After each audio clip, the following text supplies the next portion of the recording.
бино ба иттилои вазорати рушди иқтисод ва бозаргонии тоҷикистон, аз январ то моҳи августи соли ҷорӣ ҷумҳурии тоҷикистон 654500 тонна ғала ва 28600 тонна орд ба нархи миёнаи ҳар тонна $240 ворид кард.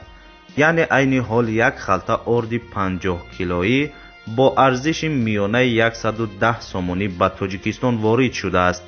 ҳол он ки имсол нархи орд дар бозорҳои тоҷикистон аз 160 то 210 сомонӣ аст. дар муқоиса ба ҳамин давраи соли гузашта воридоти ғала 7.1% ва орд 50.5% афзоиш ёфтааст.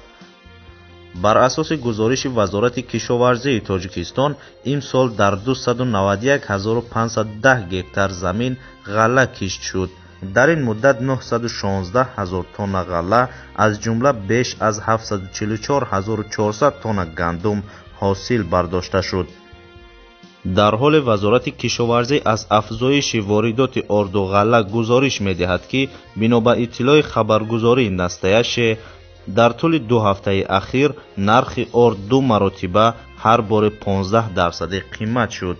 тибқи гузориши барномаи умумии ҷаҳонӣ озуқавории созмони милали муттаҳид, 17% сокинони тоҷикистон ҳамагӣ барои хӯрокии якрӯза қудрати 85 сент ё худ 8 сомонӣ сарф карданро доранд.